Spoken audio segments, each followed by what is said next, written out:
Hello there YouTubers, and welcome to another servicing video from R026 the Society for the Restoration of Trains.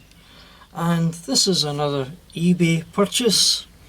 It came like this, and it's a Class 158 Graham Farish 2-car DMU in Regional Railways livery. And the seller told me that this had been stripped down to be a non-powered bogie, non-powered a power car. So I bought it thinking, hopefully, that I can get it restored to working order. Primarily, I really ought to test the motor. So I'm going to hook up my power supply through my clips and see if there's any power activating the motor.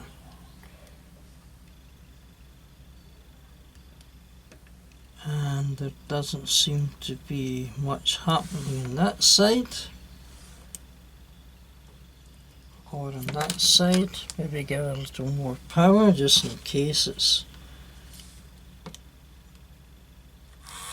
Oh, there we go. Yep, definitely something happening there. And there. Which suggests that the motor is at least going to be in partial working order. I've replaced the armature. It comes with... No, sorry, the bearing set comes complete. There are two end armature bearings and 6 of these bearings which help to stabilize the drive shaft. The drive shafts are spring-like, where the end which is opened up is intended to engage in the gear of the bogie. So the drive shaft should fit through the bearings and then engage on the end of the armature, and you have to push it in to make it fit, being careful not to damage the spring. When the armature and the drive shafts are fitted, they go through this set of bearings and protrude to each end. So that runs fairly free, and now I can start to assemble the motor.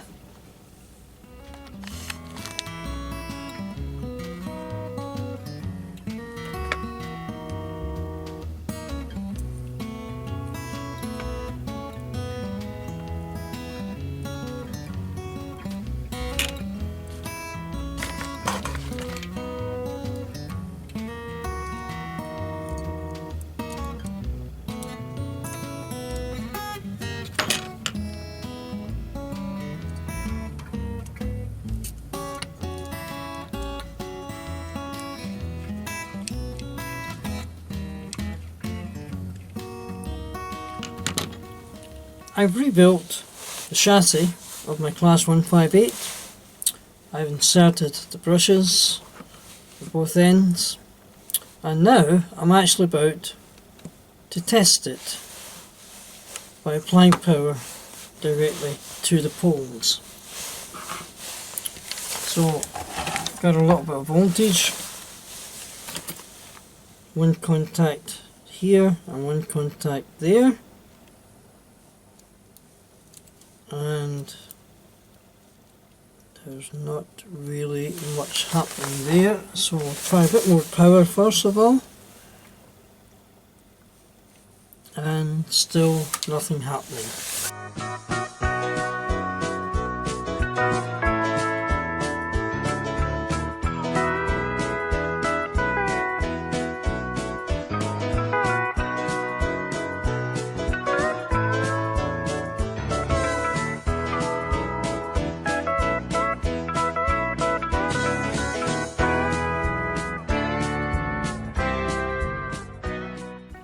Today I'm picking up on my Graham Farish 158 2-car DMU, and I think I'll use the term Phoenix locomotive. One of my viewers suggested that. This had actually been lying in this state for about 4 years. I've just kept putting it off and putting it off. Then I saw This Way Works, I think it's about a year ago. He recorded it a year ago, and he was working one of these, and I just felt, yeah, I think I'll get back into my 158.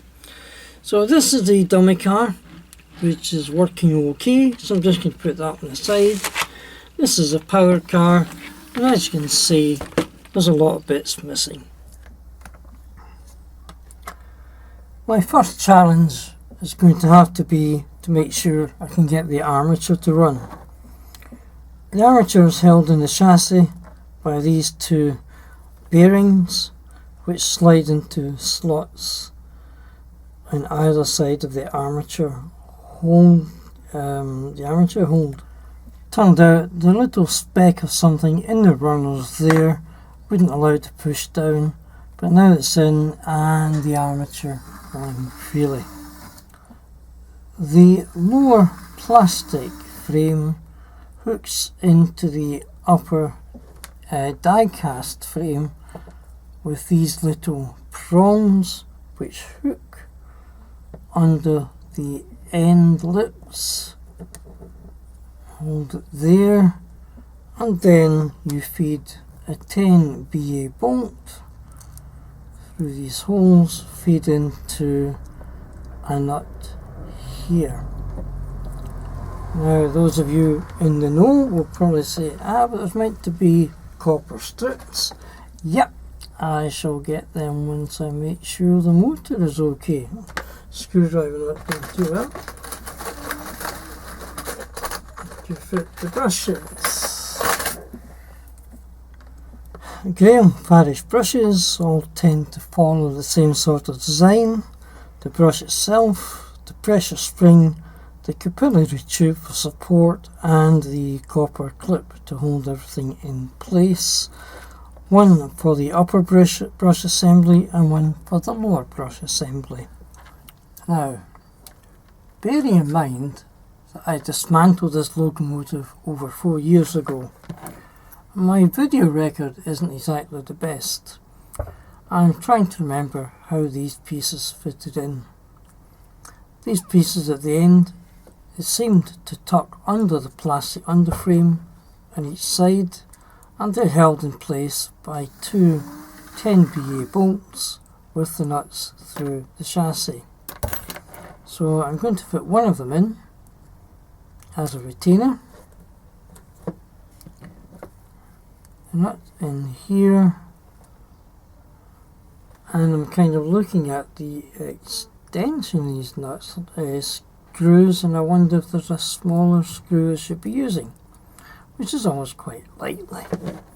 So anyway, let's put this in for the time being and hold as much of it in place as I can.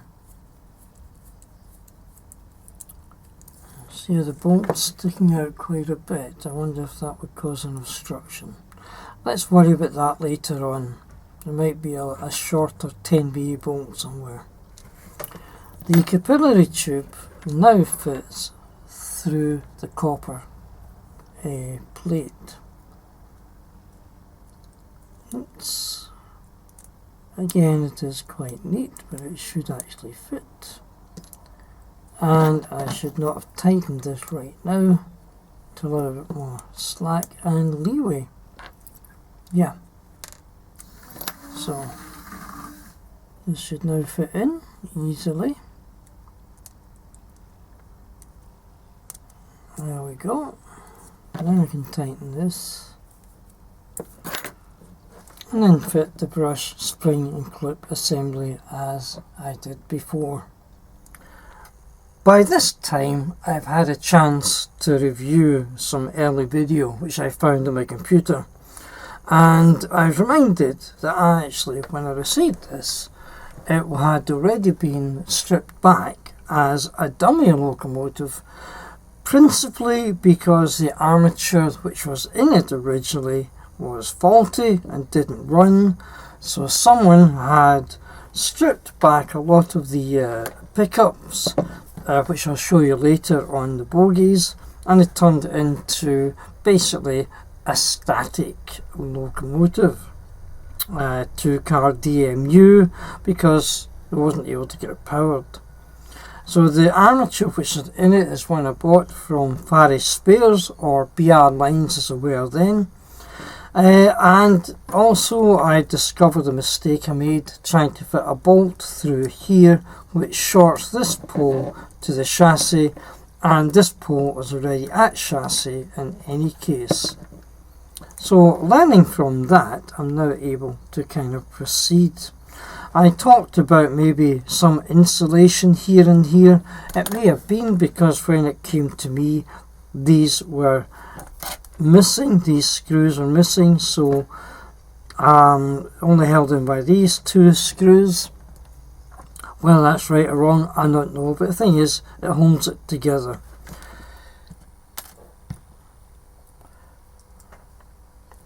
Slide this in, and the bolt. I think I've held the nut in place. Yes, I have, so there we go. So now I've got the contacts, which theoretically means if I apply a power here, this should start to work. So let me see what I've got. I've got about 6 volts on here, and you might not see it, but you can hear it running. So the power base is ready to run. So we've got the armature running, the motor running. We've got pickups which will come from the bogies. So now I have to complete the cycle, as it were, and transfer the power from the motor back to the bogies, and that's done through these spring drive shafts. So we're ready for this bit. Each of these shafts attached to the end of the motor shaft, and here, here and here you might just see some V-grooves in pairs. These are to hold the shaft bearings,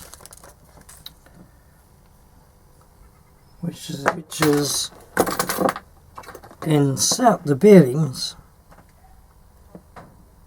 into the slots.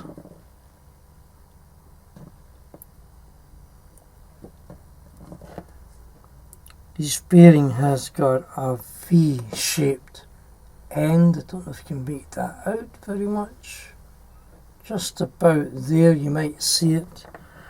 So it slides nicely into the slot, and then the shaft is fed through the bearings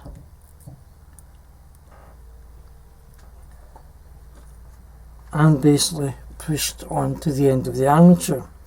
Now I have found that if I hold the armature and then take the spring and give it an anti-clockwise turn, it's like an unscrewing, then the spring kind of expands and feeds on to the armature drive shaft. So there we go. All I'm doing now is slide the drive shaft through the bearings, and then a bit of anti-clockwise twist holding the armature, and that should wind its way onto the shaft of the motor. Yeah. So now I can refit the top plate and the brushes, the screws and it should be ready for running.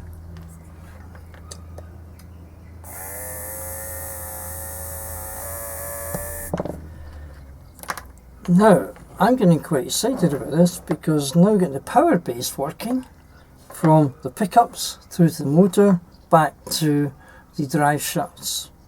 So if I can get the bogies to run, I could get my 158 on the track fairly soon.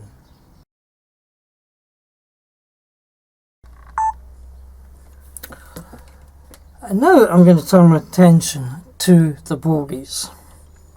A little bit of refreshment first. Nice. This one with the red dot came from the front of the loco. This is the rear. They're both the same. If you know anything about Farish couplers, bogies, there's a weakness in that some of these drive gears tend to split. So I'm just going to zoom in slightly and we'll have a look at this. Now, when I run the bogies there, they actually feel quite free. However, because I've come this far, I'm just going to try and make sure that the drive wheels are okay. The external frame is held onto the inner frame with a little clip at the back, simple fingernail in, pushing up underneath and work one against the other. That drops down and the coupler and the housing seem to be fairly secure, but don't test them too much. Put that aside. Pick up plates on each side. And the usual cause of concern for here are these drive gears here on the axles. They seem to be the one that tend to go. Although I have had a problem with one of the 12 teeth gears in the middle, but that was once a long time ago. 90% of the time it's these 16 tooth drive axle gear wheels. I'm just going to remove the axle. Oops, that releases these. Quick check. Take a small screwdriver or other implement and try and slide the gear along the axle. If it moves fairly freely, then it's got a split in it. And if I look carefully, I think I can see where it is. So that is definitely needing replaced because it doesn't sit too tight. You see, it rotates on the axle, which means it doesn't transfer all of the energy to the wheels. The other thing is, because there's a split, the teeth tend to open and therefore they don't mesh correctly. So that one is definitely needing replaced. If I remove the other axle in the bogie, and that's just pretty much the same, which is not a problem because if I was doing a repair like this, I would change all of these drive axle gears anyway. Let's have a look at the other bogie. Same principle. Fingernail down, pushing up, and that should release the bogie. There we go. Slide the main frame out. There we go. Coupler. Unclip the wheels. And that one's gone also. And whether this one has gone or not, I'm going to replace it. In fact, all four of them have gone. Never seen that before, but as I said, I'll probably change them anyway.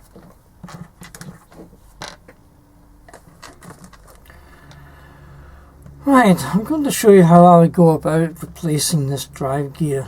First of all, I have to remove one of the wheels from the axle. If you feel them twisting, if you hold one against the other, because they're into little insulating bushes, so it's really a case of trying to pull one against the other. And that can take a little bit of pressure, so usually a couple of things you can do. Pair of pliers and use that as a wedge to drive the wheels apart. And again, because I'm not trying to force things, it does take a little bit of energy and effort, but I ought to be able to do that. And here it comes, and there's one of the wheels off. I'm sure that there are other better methods, but at the moment I've now got the wheel off the axle. The drive gear can now be slid off the end, and that is faulty. Sometimes the split is visible. I don't know if you can see that there, trying to catch the light on it, but it's in between my fingernails. Just see that line there in the casing.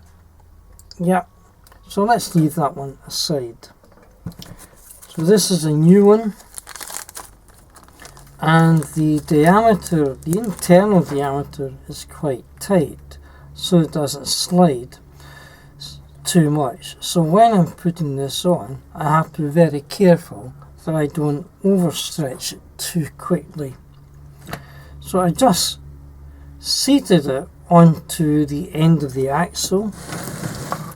Using my mini vise, I'm just going to gently squeeze the gear onto the axle. Of course, that will only work until the axle protrudes out the other end of the gear. So then what I do, let me just hold that in place there, is I've kept some of these split gears for this particular purpose. Because they slide on the axle easier, I use one of these as a spacer, a pusher, whatever you want to call it. So I put this there, gently close the vise again, line it up,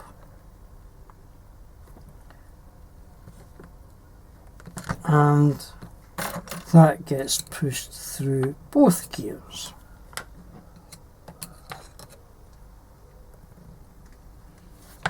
Okay, so I'm not applying a lot of force, I'm just gently easing this axle on.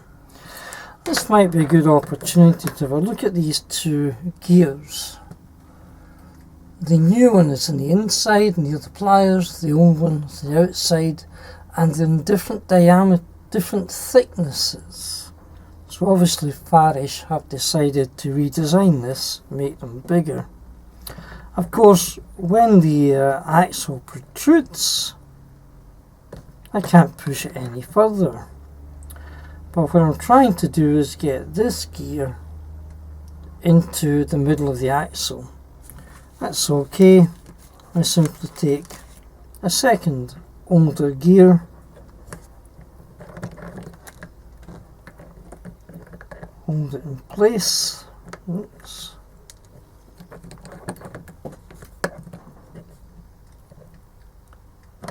Oops.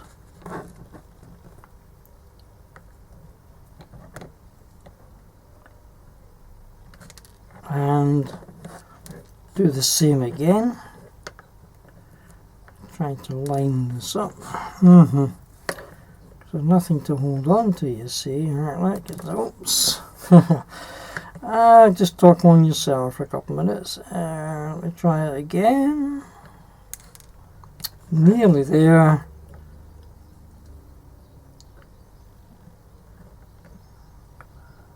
This should work this time. And then I keep pushing until the new axle is centered, sorry, new drive wheel is centered on the axle, which is about there.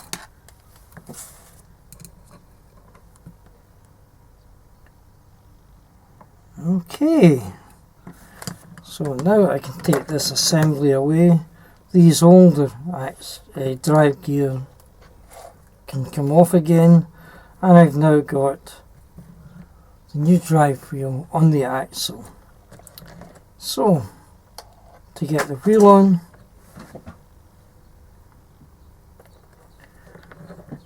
just again gently using the vise, squeeze the wheel onto the axle,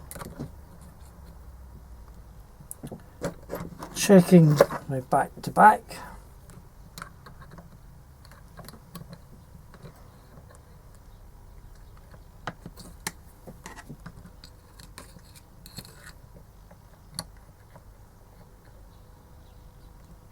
There we go. Perfect. Okay, so that's how I apply one of these axles, drive gears onto the axles. So let me just do the same with the other 3 axles, and then we'll come back to getting the bogies up and running.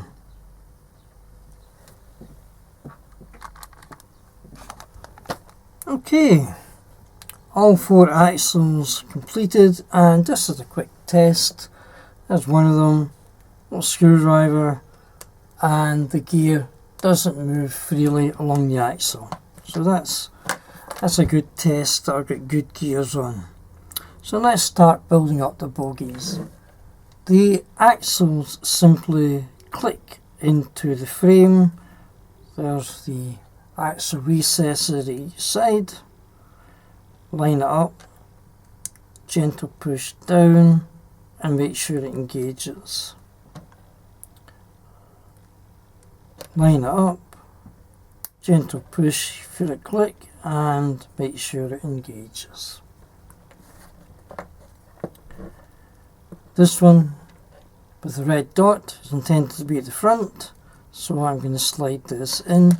Before I do, I have to insert the pickup arms, which go in here and here. And I'm not going to embarrass myself online. I'll do this off camera, and we'll come back when I've finished. Well, I've got to the stage of getting my bogies up and running. Well, running, stay running. Repaired. New drive axle gears. New contact or power springs. And it's now time to see if these will work in the chassis. So front, well, this is south, so that's north, that's the front there, so this bogie goes in this end. Whoops, I'm out of range. So I'm going to start with the other bogie first. The spring fits through the bogie, and it should engage in the wheel somewhere. So I'll just put that in like so, and then eventually I'll turn the armature, and that will draw the bogie in. I just need to be careful about these springs here, that I don't damage them. Well, there's the first bogie in. There is a little pin thing. Right, it looks like this, lozenge shape with a pin at the end. It fits into the housing. Where am I? There we go. And that holds the bogie in place. Now there's a couple of positions for this little clip. I tried it in one, it didn't work, so I moved it to the outer one. And now if I apply power, I can get the bogie to run. So what I'm going to do now, try and do it the other way, and that is apply power to the bogie and see if we can get the motor to run. Like that. Oh yes. I think it's probably needing run in, so I wouldn't worry too much. Let's try reverse the power. Yeah. So I think we're nearly there. It's trying to work from the bogies. Yeah. I think we're nearly there. Oh, I'm so excited. So, here's the front bogie. Slide it over the end of the spring. This expanded spring part, I believe, is the interface between the motor and the idler wheel, which is just inside. So when I'm positioning the bogie, I don't want it to be too far up. So I try and get that in there, yeah. Feed this pin. It's a sort of twist and lock arrangement. Down there, twist into the chassis. Yep. So we'll try first of all here.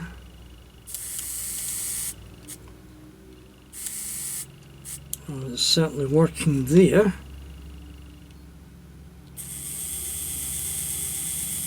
Now try it from the bogies.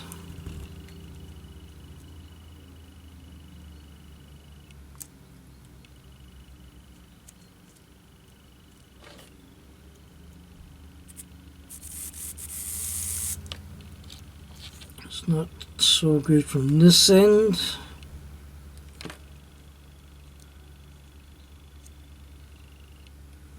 Might be something to do with these springs or something. Would it be anything to do with that? I'll investigate that. I think we're nearly there. We've nearly got a working 158. After how many years did I say? 4 years? Oh, this is getting good. Right, I'm just going to find out why that bogie there doesn't work so well. Okay, be back shortly. Now, before a lot of you think, oh, I've edited this wrong and I've shown a bit of the beginning of the repair instead of the end, let me explain. When I was trying to get the local to run from the bogies, they wouldn't run very well at all, so I investigated further and I discovered I'd make a very bad assumption. The assumption was that the springs didn't matter where they fitted on the armature shaft, but in fact I was wrong. If you look at where the armature should sit relative to the casing, and then you look at where the expanded spring is, sorry, is that in shot? Yeah. That has to engage with an idler wheel in the bogie here. So this has to line up with that part of the spring, which means this part of the bogie has to line up with this part of the mainframe. And the same at this end here. There is the idler spring, there is the expanded spring windings, so these contacts have to line up about there. And quite simply, what I'd not done was push these drive springs far enough onto the armature. And what I've done is I've pushed them in such a way that these are basically just free and no more. Perfectly free, no snagging or catching. That's where they should be. So now I'm going to put it all back together again, fit the bearings, fit these supports, and then hopefully we'll get this up and running. Now that I've taken 3 steps back, let's see if I can take a step forward. Just put the locomotive on the track. I'm just going to feed in some power, positive, so it should go from my right to my left, your left to your right. And look at that. Oh, I am really getting excited about this. Let's go the opposite direction. Oh yeah. Oh my word. I've had this locomotive for over 4 years, and I just was getting very frustrated with it. But whoops, come back to it, and I am so glad I did. So I'm going to set up my rollers for the rolling road and see if it will run.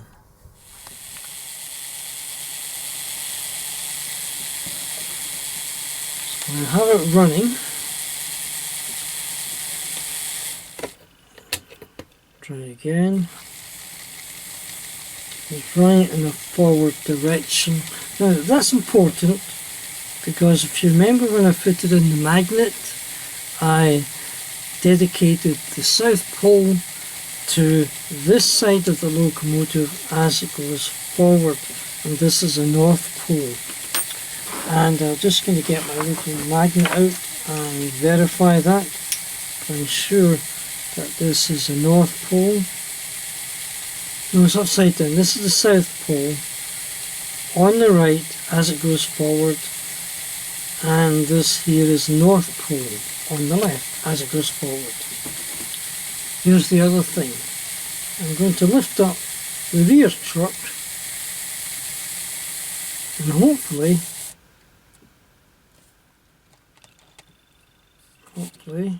yep, it will do. If I get the contact properly, yep. So it is still working through the front truck. I'm going to put it back down there, and this time I'm going to lift up the front truck. And it should still work. Once I get this lined up again, yep. So you can see it's working from both trucks. So let me put that back down again. Oh my goodness me. I'm really pleased I got this far. I had almost abandoned this, but just inspired by This Way Works to have another go at it. So there it is, running probably as good as it's ever going to go. Okay, let's get it on the test track and see how it runs.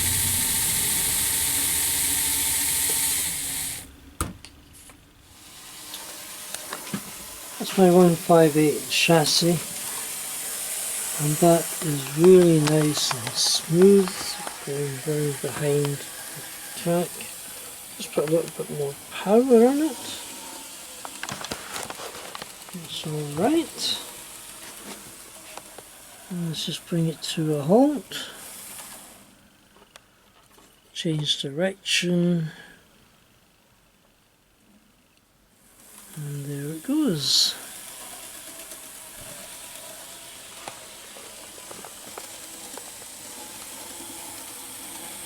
Oh my word.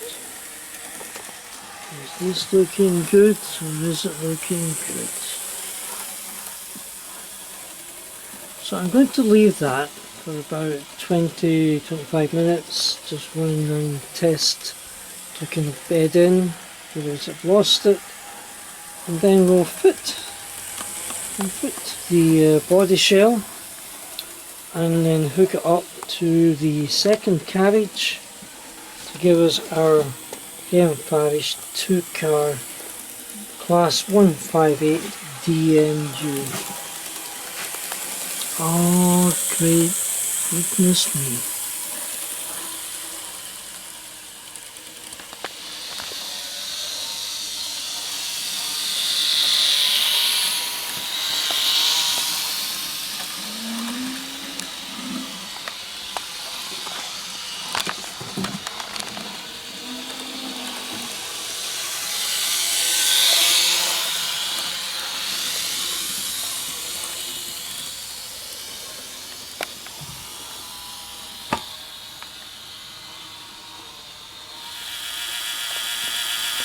Well, there's the Graham Parish 158 2-car DMU Regional Railways livery. 2 cars matching each other. Of course the back one is a dummy car with no power to it. It just drives along at the back. I said earlier I'm really excited. In fact, I've now got it working. I had been in my in tray for over 4 years. I'd almost given up on it till I got inspired by this way it works when he worked on his. So I thought I'd give this another go. I think what had happened was, over the years, if I'd seen bits and pieces which I thought might have helped, I kind of gathered them up. And eventually I found myself with the armature, the drive shafts, the little fixing pins for the bogies, the drive gears of course would have in supply anyway, and that encouraged me to just go ahead and fix this, and I'm really pleased I did. This can now join my fleet of 2 3-car DMUs, the 108s, and my Pico 2-car DMU. And in fact, I've just had a thought, maybe I should do a DMU running session someday. I think that would be quite nice. So, with that in mind, let's just round this video off. I hope you liked that. I think it's going to be a long video because I put so many wrong turnings. But the repair itself has taken over 4 years. And I just like to keep on working. A little bit of a wobble there, but hey, it's my locomotive and I'd be quite happy with that. If you enjoyed this video, then you may want to comment and give me a like. If you like the idea of watching engaged servicing videos, you may want to subscribe and click on the bell notification every time I upload a video. Okay, so thank you for watching if you've stayed with me this length of time, and I appreciate everything that gets said in the comments, and I look forward to getting another servicing video done soon. Until then people, thanks again, take care, and from me, Jim at 6233, it's bye.